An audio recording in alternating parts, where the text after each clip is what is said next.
сол күннен бастап маған осы апта бойы қысым көрсетіп келе жатыр. Өткенде біздің бір әріптесіміз аузын ашып еді, сол үшін жұмыстан шығарып жатыр. Бізге постоянно осындай қысымдар болады. Со стороны руководства филиала никаких угроз в сторону врача Махановой не было, никаких угроз. Никаких угроз на то, что уволить ее, а наказания, никаких вопросов не было об этом. Сіз сонда дәрігердің бұл жерде қысым жасады деген жоққа шығарасыз? Орынбасары маған қысым көрсетіп жатыр. Сіз неге менімен олай істеп жатсыз дедім. Сіз білесіз ғой, мен қандай дәрігер екенімді дедім. Мен білесіз ғой, мен емес дедім. Мен таңертеңнен бері Сәкен звондап жатыр. Отстрани ее от работы. Мен айттым, какое основание меня отстранить дедім. Сізге тапсырма болды ма, отстрани деген? Жоқ, бізде ондай тапсырма болған жоқ. Было указание, просто в связи с тем, что поступил звонок, мы должны были выяснить ситуацию, что случилось с нашим специалистом, с нашим работником. Поэтому вынуждены были ехать и узнать причину звонка, в чем проблема. Но как бы дома ее не оказалось, мы не могли к ней попасть в тот день. А вот указаний, чтобы там его уволить или там как бы наказать, таких указаний мы не получали. Бізге жеткен ақпарат бойынша, сіз жалпы басшылықтан тапсырма алғаныңызды, сіздің ол азаматшамен ешқандай да байланысыңыздың жоқтығын, тек тапсырма болғаннан кейін осындай тапсырманың түсуіне байланысты, отстрани деген тапсырма түсіпті, соған байланысты деп ол кісі бізге түсіндірді. Жоқ, ол туралы менде ешқандай ақпарат жоқ, потому что біз сол жағдайды білейік деп бардық и поехали к ней домой, выяснить ситуацию. Может, что случилось, мы должны были выяснить, наша обязанность была тогда выяснить ситуацию. По какой причине. Может, там какой-то личного характера проблемы возникли. Чисто вот из-за этого. Это сопереживание сотрудника, как говорится. Сәлеметсіз, амансыз ба? Ол кісі айтқан кезде енді тікелей барғансыз, және сіз барып, кісінің жеке үйіне барып, видео түсіргенсіз, кім тарапынан ондай не алдыңыз, команда алдыңыз? Кім сізге ондай тапсырма берді? Оны тапсырма деген басшының міндетін атқарушы бізге келіп айтты, солай жүріңдер, МЧС-қа звондап жатыр, дауысы дірілдеп звондады деді. Сосын осы жерден барлығы звондады оған үйіне. Ол телефон алмады. Сондықтан жағдайын білу үшін біздер бардық. Видеоға түсірдіңіз. Видеоға түсіру үшін керек болды. Ол есігін ашпады. Содан кейін біздің өзіміздің барғанымызды дәлелдеу үшін бірдеңе болып қалса, сол үшін біздер отчет еттік. Жалпы негізі хабарыңызда бар ма? Жалпы кісінің жеке тұрғын үйіне барып, фотоға, видеоға түсіріп, ақпарат жинау жалпы заңмен тыйым салынатын хабарыңыз бар ма? Біле тұра сондай қадамға бардыңыз ба? Біздің қызметкердің жағдайын білу үшін бардық. Бармасақ тоже. Баруға тапсырма берген? Басшы біздің. Басшының міндетін атқарушы, сол жүріңдер деді, сосын бардық. Ал түсірген видеоны кімге жолдадыңыз? Басшыға, мен басшыға бердім, білмеймін қайда жүр. Қараңызшы, мына жерде жеке қызметкердің жеке өзіне тиесілі үйге барып, қызметкерлер есігін қағып, фотоға, видеоға түсіріп жатыр. Бұл енді сіздің тарапыңыздан болған тапсырма емес пе? Жоқ. Бұл мен жаңа сізге түсіндіріп айттым ғой. Даже барып, мысалға мен енді түсінемін бұндай факт енді жаңа болған жағдай. Барып, ол кісі есікті ашқан себеппен жаңағыдай енді бұл да мен де сұрадым бұл кісілерден. Все ли в порядке у меня? Бірдеме болып қалды ма деген сияқты. Мысалға ол кісі сондай жақсы ниетте дейсіз. Жақсы ниетпен. А егер жаңағыдай жаман ниетпен барғанмен сіз өзіңіз түсінесіз ғой.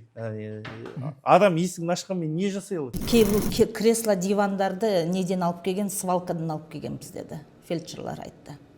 Біздің ұлдарда да, мысалы, фельдшеріміз бар, жүргізушіміз бар, поликлиникалар көшіп атқанда лақтырған инвентарларын, мысалы, киім ілгіш темір тұр ғой, соны тоже свалкадан алып келдік. Ғимараттың қазіргі жағдайынан ішіндегі материалдық жетіспеушілік, оны жаңа азаматтар, қызметкерлер айтып отыр, свалкадан әкелдік деп жатыр. Жұрттың қалған тұтқанын әкелдік. Одан министрлік хабардар ма? Сіздер хабар беріп отырсыздар ма осы жағдайда? Все, по поводу мебели, везде же мебель, везде то, что по нормам оснащения, по нормам приказу министра МЧС, 429 приказ, там по нормам оснащения везде бәрі бар. Свалкадан ешкім никто не брал, қаяқтан алабыз біздер. В апреле месяца 23 года везде Каза авиаспаспорт, входящий в состав МЧС, они нам передали тоже мебель. шкафы передали, стал сол. Потом по постановлению... қолданыста болған өздерінен шығарып тастаған мебель. Жоқ, шығарған жоқ олар. Оларда излишек болған. Сол излишек болғасын, олар вам шкафы нужны, біздер давайте возьмем, заберем дедім. Ол со свалки бізде ешкім свалкада сондай шкафтар яқтырмайды олар. Азаматшаның үйіне түнгі уақытта сюжетте көрінеді, камерада бұның да көрінген. Иә. Барған қызметкерлердің ішінде сіз барсыз. Да, я подтверждаю. Не үшін барғаныңызды және қасыңызда болған азаматшаның не үшін видеоға, камераға түсіндірген түсіндіре кетіңізші. Ол, если что-то с ней вдруг случилось бы, например, вдруг там какая-то ситуация нештатная произошла, чтобы зафиксировать, что мы там были, как пытались ей помочь, это чисто ради фиксации. Да. Кімнің тапсырмасымен бардыңыз? Это наша чисто моя инициатива личная была, пойти узнать. Сіз мемлекеттік қызметкерсіз ғой? Иә. Мемлекеттік қызметкер болсаңыз заңды да жақсы біледі деген ойдамын. Қандай да бір азаматтың артынан ақпарат жинаудың қылмыстық кодекспен тыйым салынғанын білесіз ба? Иә. Не үшін барып, нақты айтыңызшы, не үшін барып, не үшін оны фиксацияға алып отырсыздар? Қандай да бір фото отчет үшін? Ондай ешқандай без цели не было никакой, преследовать ее там. Мы хотели узнать ситуацию просто, что с ней случилось. Я же говорю, повторяю, возможно, какие-то семейные проблемы возникли, возможно. Это сопереживание просто сотруднику. Хотели узнать. Функционалды міндетіңіз бар ма сондай сіздің? Кісінің үйіне барып, камераға түсіріп, жеке отбасылық жағдаймен танысу жөнінде функционалды міндетіңіз бар ма? Это как сотрудники, это наша личная инициатива. Просто хотели узнать ситуацию, что с ней случилось и все. Апаттар медицина орталығында 2006 жылдан бері қызмет жасаймын. Осы дәрігер болып жұмысқа орналасып, одан кейін жаңағы не дейді, карьералық не бойынша бөлім басшысы болдым. Одан орынбасар, осы филиалдың басшысы болып қызмет атқардым. 20 жылдан бері апаттар медицина орталығының орталық аппаратының басшысы болып табыламын қазір. Біздің негізгі міндетіміз осы апаттар медицина орталығының қызметі төтенше жағдайлар кезінде медициналық психологиялық қызмет көрсету болып табылады. Өздеріңіз естіп жатқан шығарсыздар, бүкіл мынау Қазақстан бойынша 20 территориялық филиалымыз бар. Сосын трассовый медико-спасательный пункт дейді. Күре жолдық құтқару медициналық пункттер бар. Ол мынау республиканың авариялық қауіпті жерлерінде орналасқан. Ол жерлерде жаңағы біздің дәрігер, фельдшер, сосын фельдшер-диспетчер, құтқарушы, сосын құтқарушы жүргізуші деген мамандықтар жұмыс жасайды. Мынау филиалдың жұмысымен танысып кетіпсіздер. Бұл сол материалдық жағдайы бойынша айта кетерім, оның алдында осы жерге біздің төтенше жағдайлар министрі келіп, мынау жұмыс жағдайымен танысты. Мынау бірінші, екінші қабаттарда көрдіңіздер. Бұл жерде жаңа толық ремонт жасалып жатыр. Қазіргі таңда осы біздің қабатқа да ремонт жасалу көзделіп отыр. Ол жасалады.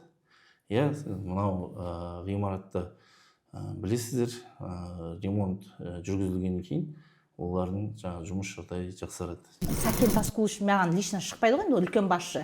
Оның жаңағы орынбасары маған қысым көрсетіп отыр. Сіз неге менімен олай істеп жатсыз дедім. Сіз білесіз ғой, мен қандай дәрігер екенімді дедім. Мен білесіз ғой, мен емес дедім. Мен таңертеңнен бері Сәкен звондап жатыр, отстрани ее от работы. Мен айттым, какое основание меня отстранить дедім. Отстрани деген тапсырма болды, содан кейін мен шақырып отырмын деп маған қысым жасады дейді. Қаншалықты жиі қысым жасайсыз қызметкерлеріңізге? Сіз өзіңіз жаңағыдай юридически бүкіл вопросты көтеріп отырсыз ғой. Өзіңіз юридически жақсы дайындалған адамсыз. Бүкіл осындай мәселелермен сіздер постоянно сталкиваетесь, правильно? Сіз қалай ойлайсыз? Мен осы бір кісінің мысалға мынаны жұмыстан шығарып тастаса десе, ол заңды ма? Мен как басшы ретінде ондай тапсырма беруге құқығым да жоқ. Оның егер жұмыстың бір жаңағыдай бір өзінің функционалдық қызметін бір атқармаса, егер бір өрескел бұзушылық жасамаса, осы жерде мысалға бір жаңағыдай противоправный действие жасамаса, бізде ондай құқық жоқ. Ол кісіні алып міне мынаны отстрани, жұмыстан шығарып таста деген. Ондай не бывает? Құқық туралы Біз- сөзге келдік иә, қой, иә? Енді құқық туралы мен сізге сауал қояйын Иә. ендеше. Бухгалтердің жіберген қателігі және сол актіге қол қойған басшының қателігінен неге жай қызметкерлер сапа шегу керек?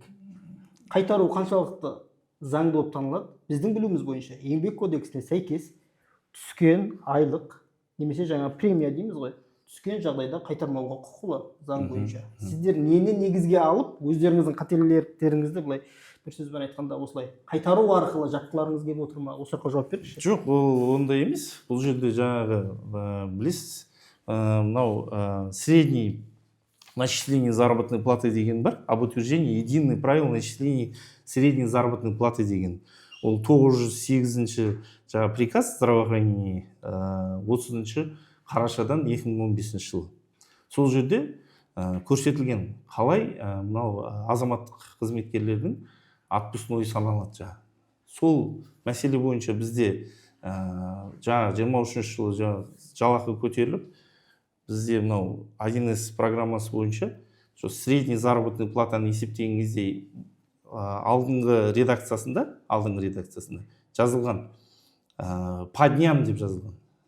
Сонымен бұл жаңағы приказға 2023 жыл декабрьде өзгеріс енгізді. И жаңағыдай по часам надо дейміз. Өйткені неге? Бізде, сіздер білесіздер, 1193 бойынша постановление айлық беріледі.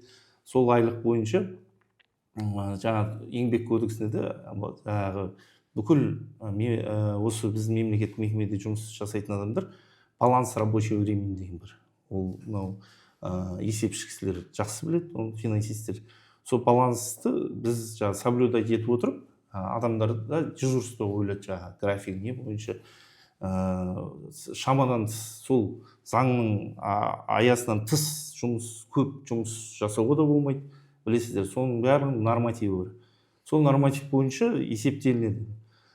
Сол 1С программа бойынша бізде жаңағыдай аудит кезінде шықты. Ол жаңағы бір қызметкерлерге осындай переплата бар екен жаңағы. Ол не только осы Астана республика бойынша жаңағыдай, ол выявляться етілген екен. Ол жерде ешқандай хищение жоқ, ешкім ешқайда не ұрлап кеткен жоқ, адамдарға жаңағы начисление жасалды. Заң аясында қайтармауға құқылы екендігін ескересіздер ме? Біз ескере отырып қазір соны сот органдарына жүгініп отырмыз. Өйткені мен өзім мемлекеттік мекеменің басшысы ретінде мемлекеттің қаржысын мен өзімнің қалауымша распределять етуге құқым жоқ. Бәрі заң аясында болу керек. Ертең егер соттың шешімі шығып, осы қызметкерлер қайтаруға құқылы емес дейтін болса, ол соттың шешімі болады бұл жерде. Сот ол жерге жаңа нүктесін қояды. Сол үшін біз сотқа заң аясында жүгініп отырмыз. Сіздер 1С компаниясын сотқа бердіңіздер. 1Ске байланысты кеткен бұл жерде олқылық деген сынды негізге ала отырып, алайда сот бұл жерде 1С компаниясының ешқандай да қателік кетпегендігін, жаңағы арнаулы талаптар, арнаулы ол жерде бөлінген жаңағы галочкілер бухгалтер тарапынан қойылу керектігін, және ол басшының назарға алу керектігін ол жерде сот негізге ала отырып, 1С компаниясы жеңіп шықты соттан.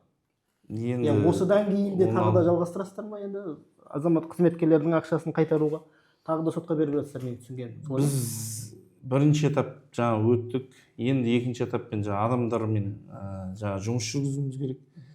Сол мәселе бойынша соттың шешімі шығады. Сот қалай шешім қабылдайды, соған байланысты болды. Басқаның жұмыс орнында ішкен ба? Иә. Ол бірінші рет емес қой. Біздің филиалдың емес, ана үлкен басшы. Орынсыз болса да айып етпейсіз, мен журналистпін, сұрақ қойма. Қаншалықты алкогольдік ішімдікті қолданасыздар? Алкогольдік ішімдікті жұмыс барысында мен сізге 100% жаңа кепілдік бере аламын. Өйткені ондай сіз өзіңіз ойлап қараңыз, егер басшы жұмыста ішіп отырып, еще біреуден жаңа ішпе деп талап ету деген ол орынсыз болады. Сол үшін бәріміз заң аясында, заңға бағынатын мемлекетте өмір сүріп жатырық. Ондай фактілер болмаған. Жаңағы дәрігердің айтып жатқан болса, ол кісі сізге бір фактімен көрсету керек еді. Ол кісінің бізде телефонды ешкім қолынан алып қоймайды, білесіз ғой, да? Әр адам жаңағы телефонын қолына ұстап жүруге құқылы. Егер біз болмаса жаңағы осы филиалдың басшылары ішіп отырған жерде видеофиксация жасауға құқылы ол кісінің. Әр адам жаңағы осындай болды. Или жаңа көрдіңіз ғой, жаңағы служба безопасностьқа звондап тексеріңдер деп шақырып отыр. Сондай фактілер бойынша осы күнге дейін болса, уже ол шығатын еді. Сіздің аппаратқа қарайтын апаттар медициналық орталығы жолдың тарабында орналасқан қызмет көрсету пункттері, жалпы әлеуметтік мәселесі жөнінде бізге хабарласқан қызметкерлер өте көп. МЧС, оның ішінде төтенше жағдайлар министрлігінің бюджеті соншалықты төмен бе? Неге сіздің аппаратқа қарасты қызметкерлер свалкадан қалған мебельдерді тұтынып жүр?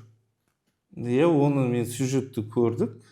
Свалкада қалған дегенге шындыққа жанаспайды. Сіз өзіңіз көріп отырсыз. Біз енді директордың, бұл жердің директор емес, басшысының кабинетінде отырмыз, қазір міндетті түрде көзіңізбен көріп, біз көрген дүниелерді көреді деп ойлаймын. Бірге жүріп барысына барайық. Сұрағыма жауап берсеңіз.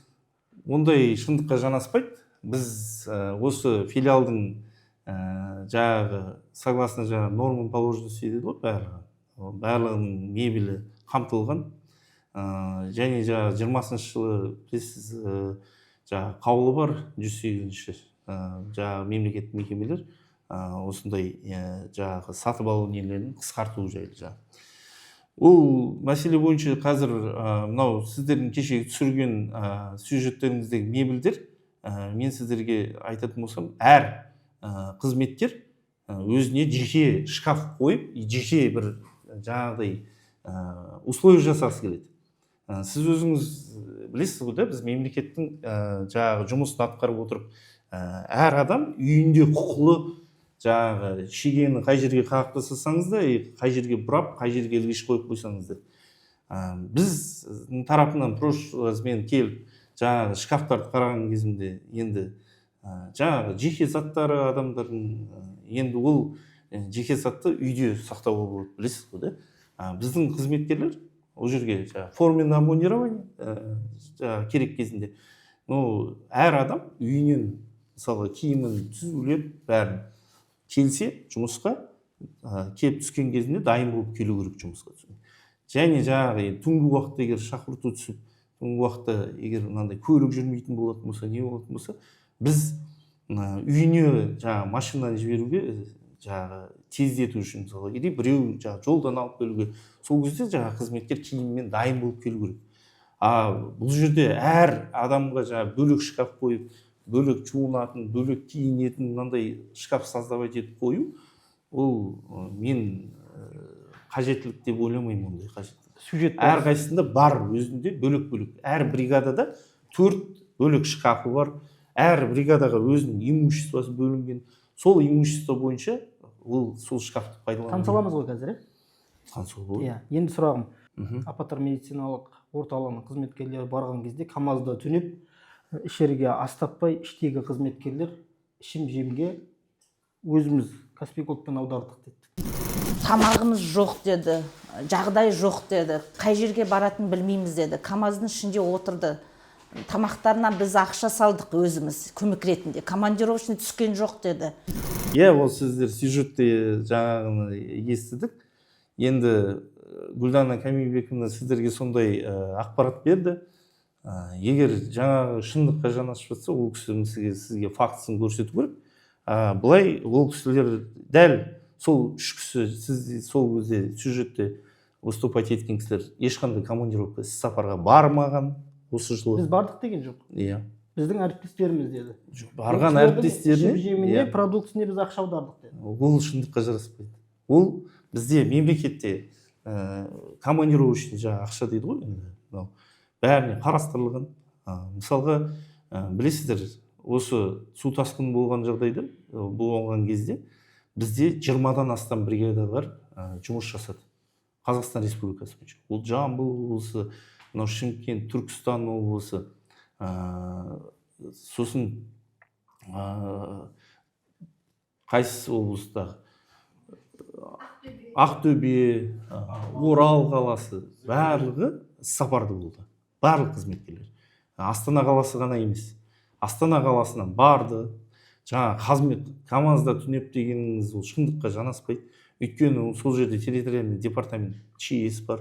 Сол жерде біздің барған осы біздің жұмыскерлер, қызметкерлер пункт эвакуации болды, білесіз ғой да? Бүкіл сол жердегі судан зардап шеккен адамдарды бір мекемеге жинап, пункт эвакуации. Біздің негізгі қызметіміз халыққа көмек көрсету, медициналық психологиялық. Сол жерде барып орналастырды ол кісілер. Ол жерде біз командировочный ол кісілерге төленді. Бірінші авансы берілді, 20 бригадаға да. Бухгалтерсіз ғой, Иә. Қанша аударылды? Бізге айтылған ақпарат бойынша 20 мыңның үстінде ғана деп көрсетілді. 137 мың теңгеден біз тексердік, әрқайсысын 137, ол 138 мың теңге. Бұл соңынан түскендегі жаңағы жиналған қаражат қой, иә? Ол кісілер келгеннен кейін де ұзақ уақыт ала алмай жүрді дейді. Жоқ, мен ол кісілердің мен сізге түсіндіре кетейін, ол жерде мынандай мәселе болды. Мен сізге 20-дан астам бригада жүрді дедім. Оларға заң аясында 3-4 айдан жатты адамдар. Күніне 2 айлық көрсеткіш оларға тамаққа командировочный. Сонымен қатар біздің осы министрліктің тарапынан ол жерде 3 мезгіл тамақ берілді. Әр жұмыскер, сол жерде барлығы. Ондай жағдай мемлекет тарапынан жасалды барлығы. Оны барып келген адамдардың кез келгенін сұрауымызға болады. Өйткені бізде білесіз ғой, әр адам үшін, мысалға жіберген адамыңыз тоқ, киімі бүтін, әр медициналық жабдығы сақадай сай болып, көмекке көрсету керекке дайын болу керек. Бізде екінші тараптың, біз тек бір тарап айтты екен деп емес, екінші тараптың да пікірін салайық. Және ол кісілердің де сюжетін дайындап, халыққа таныстырайық деген мақсатта мәселені келдік. Енді өзіңізбен бірге барып көрсек. Техэтажда храним пищу дейді. Сіз енді өзіңіз қарап отырсыз, техэтажда қалай ол жерде тамақ сақтау болады. Міне егер холодильник тұрса. Мұнда ерлер әжетханасы деп көрсетілгенімен, қызметкеріңіз айтып өтті, бұнда барлығымыз ортақ қолданамыз дейді. Ерлер де, әйелдер де осы жерді қолданамыз дейді. Енді мен сізге бізде ремонт деп айттық қой. Жабылады ғой есігі. Есігі жабылады. Сосын мына жерде суточный жұмысқа 4 адам заступаться етеді. Білесіз ғой, да? 4 адамға қазір осы жерде мынау условие. Бірақ бұдан бөлек төменгі жақта мен сізге түсіндіріп айттым. Женский, мужской отдельно ремонттан кейін. Будущем мына жерге де дәл сондай условия жасалынады. Осы жерге. Екінші этажда бар.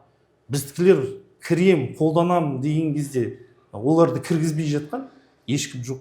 Тамақ танатын жерге де тоже сондай. Мына жерде душты ол кісі айтып кетті.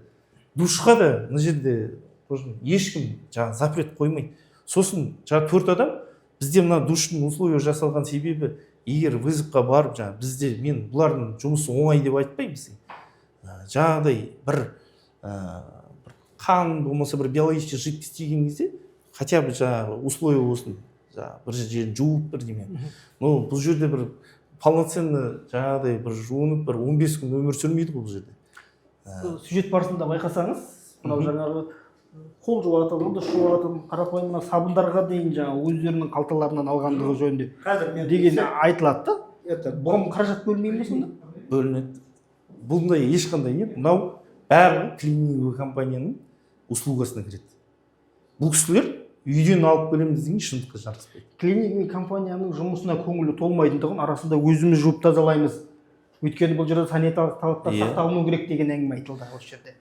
Дәл сондай, мына не болатын болса, бір факт, мынандай. Клининговый компания. Бір факт, бір факт, сол дәрігердің атынан, мына басшысы отыр ғой. Мен осындай сменге түстім, осындай бізде антисанитария болып жатыр. Осындай болды деген бір хабар түскеніміз. Енді біздің келетініміз белгілі ғой, енді бұл кісіні біз ол кезде көрген жоқпыз. Нені, вот, жидкое мыло, твердый, бәрін шығарып, освежитель. Просто 5 күн жұмыс істейді, подобный. Суббота, воскресенье біздер бәрі жұмыс істемейді, только бригада болды да. Поэтому вот келіп тұр, мына клининговый компания. Көріп отырсыздар, оның бәрі шындыққа жанаспайды. Бұндай нәрселерді енді ешкім жумайды. Адамдар сатып алып келіп деген, ондай шындық. Дәрігерді заставить пол жууға, это проблема же будет. сол поэтому мне клиника компания жоқ. ол мәселенің бәрі жаңағыдай қарастырылған. Жаңағы ол айтты санитарка бар еді, жарты ставкада оны қысқартып тастады. Сөзін ашығы керек, енді ондай жалақыға келмейді ешкім. Сонымен біз ол вакант болып тұрғаннан кейін біз жаңағы қысқартып басқа жаққа қойып и клининг услугу закупаем. Алдағы уақытта жалпы жөнделетіндігін, сосын жаңа ерлер әйелдер болып бөлінетіндігіне уәде етесіз ғой. Мынау здание қазір сізге көрсеттік қой, поэтап астың жағынан көрсеңіз, мына жерден ремонт жасалынып келе жатыр. Осы зданиеда біз безвозмездно, біздің здание, бұл здание біздің атымызда емес, білесіз, мемлекеттік мекемеде. Біз безвозмездный арендада отырмыз осы жерде. Жаңағыдай қазіргі таңда ремонт планируется осы жерде. Енді тікелей сіздің енді құзыретіңізге кірмеуі мүмкін, бірақ жаңа осы мекеменің басшысы бар ғой жаңағы кісі. Бәрін назарға алу керек қой мәселен. Назарға алынады. Мына ол кезде біз келген уақытта да мәселен осылай тамшылап тұрды. Енді ол көзбен көрініп тұрған дүние ғой. Мынаны өзіңіз көзіңізбен көріп отырсыз мәселен. Басшы ретінде енді осы отырғаннан кейін осы дүниенің бәрін негізге алу керек деп білеміз. Өйткені басшының назарында болу керек. Ол енді жуып тазалап қоюмен біз ғана шектелмейді ғой мәселе. Сондықтан назарға алынады деп ойлаймыз. Холодильникті бүгін көріп жатырмық. Өткен жолы қызметкерлеріңіз осы жерде азық-түлік сақтағандығын айтты. Бұл жерде шындыққа жараспайды, жанаспайды. Қалай мұндай условияда еще тамақ жасайды дейді, тамақ сақтайды деген. Сонымен онымен бұл кісілердің жаңағыдай бір айға дайындап қоятын продуктылар жоқ қой. Үйден бір жаңағы өзінің тамағын алып келеді мискадағы, все, ол холодильникке сияды. Холодильникті бірақ бүгін шығардыңыздар, бұрын іште тұрған. Бүгін емес, ол постоянно болған жоқ қой холодильник. Тоңазытқыш біз келгенде болған жоқ, жаңа кісі айтып отыр. Оған дейін холодильникте іште тұрды кабинетте.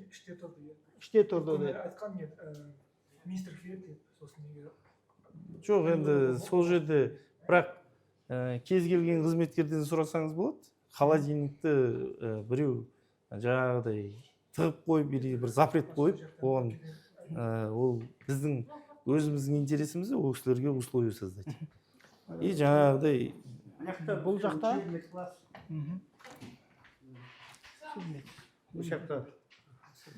занятия өздері проводят.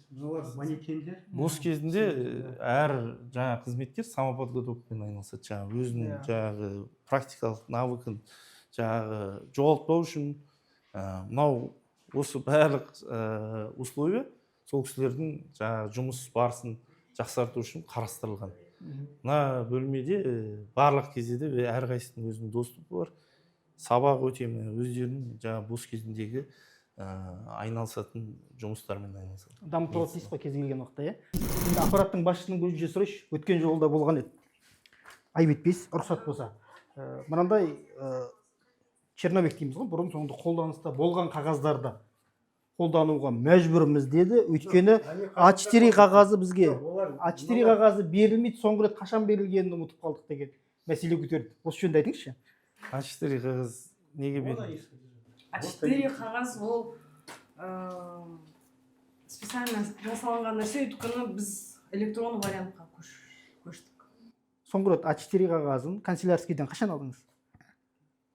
Одан мен сізге айына емес, енді 2-3 айда бір рет алып тұрамыз, чтобы Астананың вызовтарын печатать етіп дәрігерлерге тапсыру үшін. Қожымет, одан дефицит жоқ.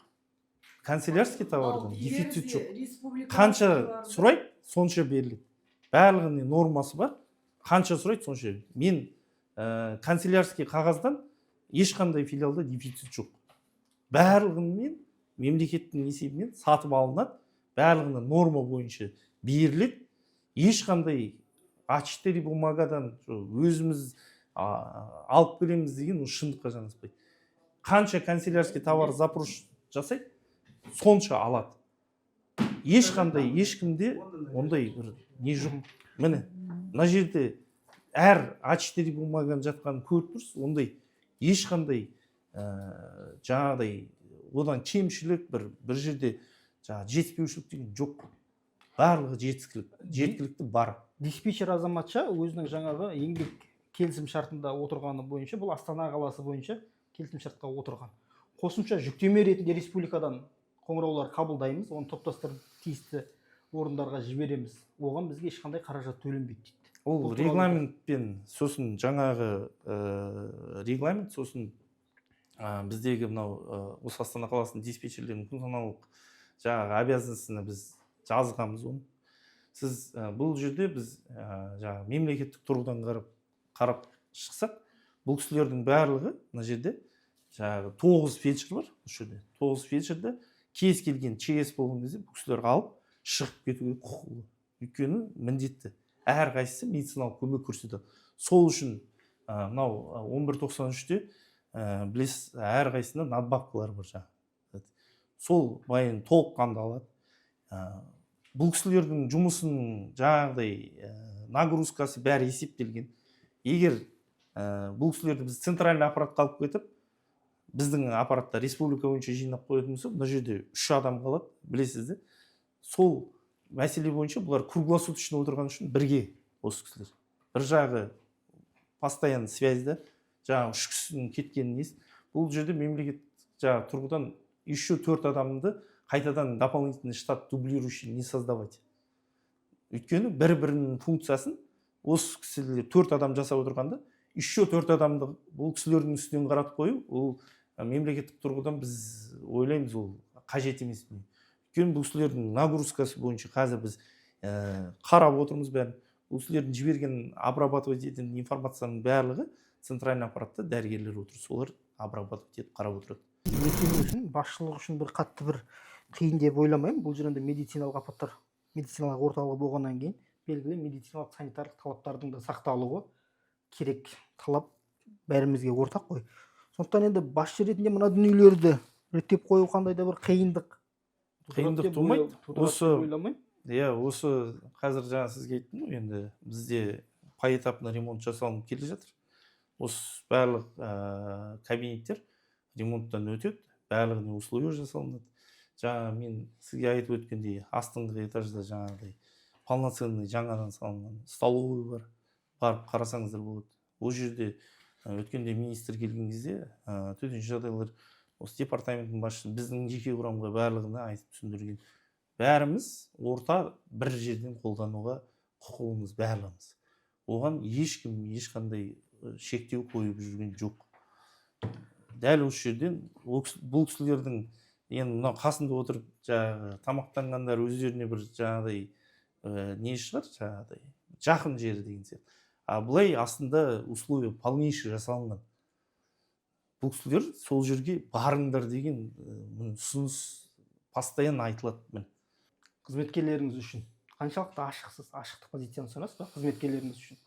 Қызметкерлермен кез келген кезде мен осы филиалдың кез келген адамда менің телефон номерім бар. Өйткені мен осы жерде алдында басшы болдым. Кез келген адам маған келе алады, кез келген адамды қабылдай аламын. Жаңағы мұң-мұқтажын естуге дайынмын. Ондай ешқандай бір жерден біреу хабарласып мен қабылдамай қойдым деген ондай мәселе болған емес. Мынау, видите, 2 шпилька жоқ. Мынау машинада мысалы 8 шпилька жоқ. Это очень опасно. И кейбірде прям заставляет біз өзіміз алуға. Майым өзіміз ауыстырамыз иногда. Ол кезде мына машинаның өзінде 8 шпилька болмаған еді. Е? Ол кезде монтажы болмаған ғой. Сосын сразу осы восстановили, олар келу керек. Мен айттым ғой, мына автоматпен істейтін шиномонтаж. Қарамайды, быстро жүреді. Қолда ручной ешкім істемейді. Поэтому осындай каленый сындырып кетеді. Сосын біздер по договору 708, 709 сол алдық. Осыларды береміз сразу водительдер. Олар өздері істейді уже. Уже СТО нетпейді. Жүргізуші айтады, осы жаңағы ең арзан май құямыз, қою май ауыстырған кезде арзан маймен 10 000 километр жүруге дейін апарат. Соңында моторға зиян етеді. Содан кейін бізден көреді ол мәселені. Жоқ, оны сіздердің сюжеттеріңіз қарады ғой. Жаңағы айтып жатқан мәселе шындыққа жараспайды. Неге? Мынау автокөліктің әрқайсысы, мына жерде міне закупленный договора есть, который вот сосын ол жерде біз жаңағы закон о государственных закупок именно жаңағыдай мобил или бірдеме деп майдың маркасын көрсете алмаймыз. Тек қана бұл жерде жаңағыдай 5-те 30, 5-те 40, 10-да 40 деген сияқты вязкісін көрсете аламыз. Онымен сосын ол кісі жаңағыдай экспертиза жүргізбей қалай ол жаман май деп айта алады. Егер жаман май болатын болса, машина станет сол жерде, дұрыс қой, тоқтап қалады. И жаңағы бір фактыны ол кісі айту керек қой, мен осындай жаман май құйды, сосын мен осы жерде осыны жөндедім. Не было такого вообще никогда. 3000 километр өткен, мен қалай ол замена масла істеймін? 3000 километр. Біз даже частный машинада кетпейді ғой. 6-7 мың өту керек. Сонда замена масла разрешает по постановлению правительства 10-10 мың. Оны 23 жылда 27 октябрьде замена масла істеді. Договор все имеется, алынған. А егер жаңағы сіз ол кісінің айтпақшы, жаман май, ол кісі жаман май екен қайтадан определить етіп қойды? Сұрақ факт. Арзан болғаннан кейін айтқан шығар. Жоқ, қалай білесіз оны арзан май екен? Қалай айтайын, менің білуімше ол кісінің жұмыс өтілі 12 жыл мен 14 жылдың арасын құрайды. Сондықтан енді сонша жыл енді рөлде отырған, көлік жүргізгім деген азамат енді ақ қарасын ажырата алатын шығар енді. Сол кісінің ақпаратына сенген болдық, иланған болдық. Енді айтқаны бойынша сұрақ қойып жатырмын енді. Ол кісінің егер мысалға былай сізге түсіндіріп айтайын, енді бір жаңағыдай ондай факт болатын болса, бізде на машиналар міне алынғалы мынау үшіндайларға моторына капитальный ремонт жасалынбаған. Міне 13 жылдан бері. Егер жаңағы кісінің айтуы бойынша жаман май қойылса, бұл машиналар капремонттан өту керек еді.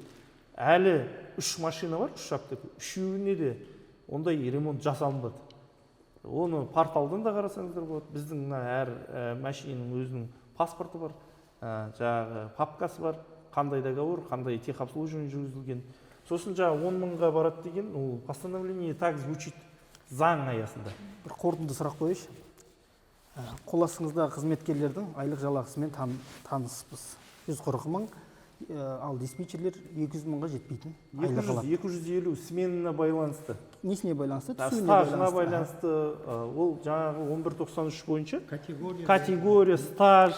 Егер адамның еңбек өтілі аз болса, жалақысы аз. Еңбек өтілі жоғарылар, жалақысы үлкен. Болса да енді нарықтық кезеңде бұндай жалақымен күнелту, отбасын асырау кімге де болса қиындық тудырады ғой. Енді қарадан қарап былайша тарығып жүрген азаматтарға ешқандай да қызметтік қысым болмайтынына сіздер кепілдік бересіздер ме? Иә. Ешқандай қысым болмайды ғой, жұмысқа емін-еркін келіп, емін-еркін кетіп. Не үшін қысым болады? Айтыңызшы, егер әр адам өзінің жұмысын жасап жүрсе. Мысалға, әр адам егер жаңағыдай өзінің жұмысын дұрыс атқармай, жоқ біз журналистермен связь ұстадық, ертең мен жұмысқа шықпаймын десе, ол басқа мәселе. Ал егер өзінің жұмысында жүрген адамға сіз қалай қысым көрсетеді? Ондай ешқандай заң аясында жоқ, ешқандай жасалмайды ондай. Сіз өзіңіз білесіз оны тұрғыдан. Жоқ, мен осындай журналистерді көтеріп келдім, енді маған все дозволено деген, ондай не бывает. Ол да құпталмайтын әрекет қой. Құпталмайтын нәрсе ғой сіз. Енді заңға қайшы нәрсе. Артық төлемді қайтару мәселесінде. Мәселені ушықтырмай, қалай шешуді басшы ретінде қолға алғалы отырсыз бұл мәселе. Жаңағы сотқа дейін жеткізбей, медиативный соглашение барлығына біз уведомление ұсыныс бердік. Сотқа жеткізбей, әр адам құқылы өзі жаңағы есептелген, біз бүкіл расчетты қолына бердік.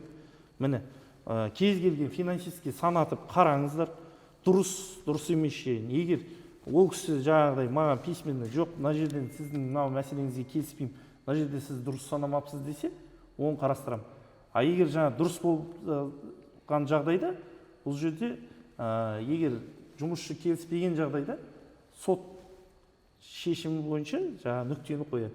Оған дейін медиативный жаңағы сотқа дейінгі шешімде көп заңды бағынатын, сақтайтын адамдар, ол кісілер жаңағы өз еркімен жаңағы заявление жазып, біз сол аясында оны жаңағы қарастырып шешіп жатырмық. У меня вопрос к главе МЧС. Скажите, пожалуйста, вот к нам поступила информация по поводу вашего главы Центра медицины катастроф Сакена Арипаева.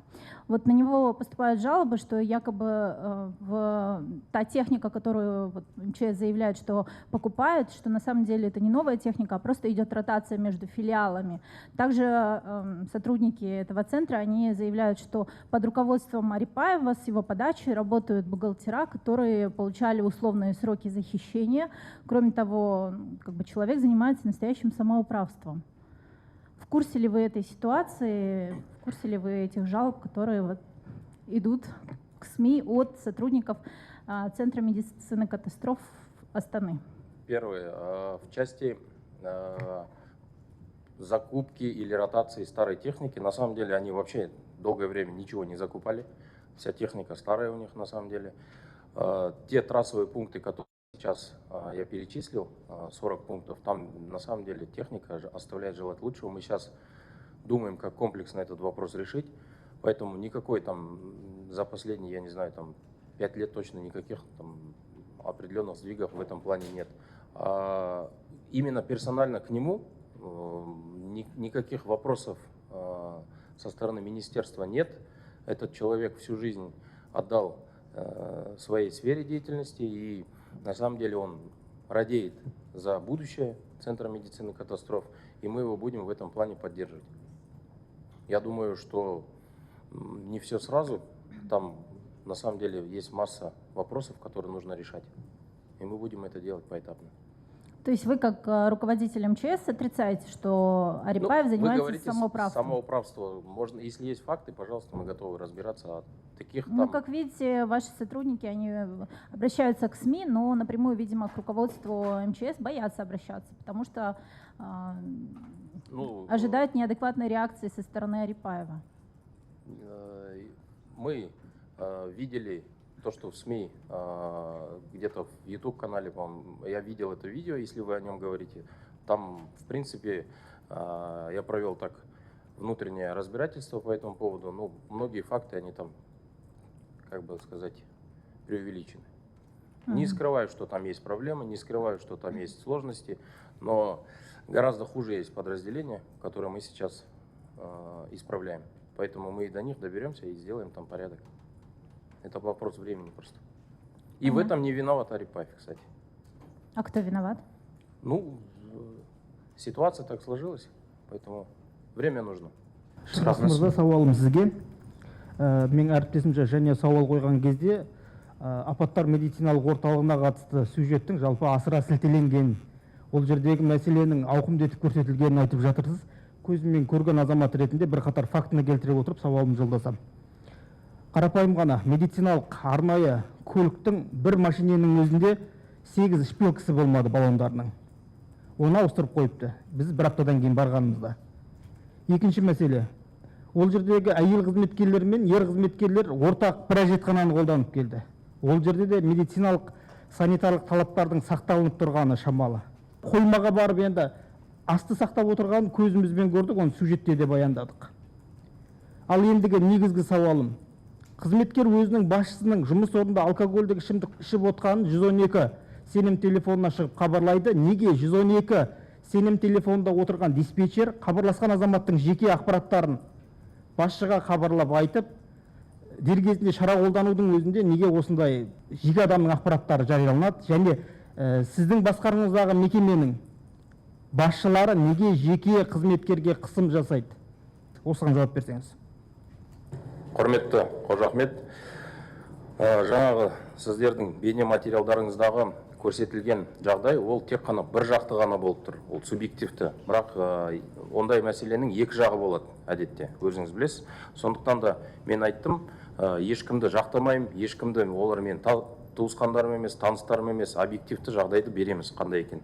Бірақ шынымен де сіздерге рахмет, жандарыңыз ашып, соған бәрін қарап, бірге жүріп, соның бәрін көздерің жетіп атсыздар. 9 ай бұрын мен оның бәрін айтқан кезде сіздер басқаша қарадыңыздар.